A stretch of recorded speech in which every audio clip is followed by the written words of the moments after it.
పాకిస్తాన్ని భారత్ ఓడించడమే కాదు, వణికించడంలో కూడా రికార్డు క్రియేట్ చేసిందని పాకిస్తాన్ మాజీ కెప్టెన్ షాహిద్ అఫ్రీద్ అయితే ఒక సంచలనమైనటువంటి నిజాన్ని చెప్పాడు. 2011లో వన్డే వరల్డ్ కప్ అయితే జరిగింది. అది పంజాబ్లోని మొహాలీ స్టేడియంలో సెమీఫైనల్లో భారత్ పాకిస్తాన్ తలపడుతున్నటువంటి రోజు. అప్పుడు భారత్ మొదట బ్యాటింగ్ చేసి 260 పరుగులు చేసింది. ఆ తర్వాత పాకిస్తాన్ బ్యాటింగ్ దిగింది. మొదటేమొచ్చేసి పాకిస్తాన్ నుంచి హఫీజు కమ్రాన్ దిగారు. వీళ్ళిద్దరూ 90 పరుగులు, అంటే ఈ భాగస్వామ్యం 90 పరుగులు చేసేసరికి నేను డ్రెస్సింగ్ రూమ్లో రిలాక్స్గా ఉన్నాను.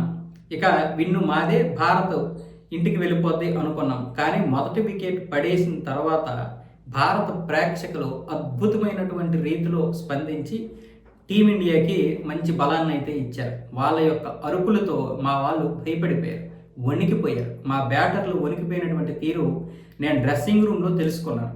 ఒకరి తర్వాత ఒకరు పెవిలియన్కి చేరుతూనే ఉన్నారు. అసలు ఆ అరుపులేంటి, ఆ కేకలేంటి, ఆ ప్రోత్సాహం ఏంటి? ఆ ప్రోత్సాహంతో టీమిండియా మంచి పెర్ఫార్మెన్స్తో ఫీల్డింగ్ చేసింది, బౌలింగ్ చేసింది.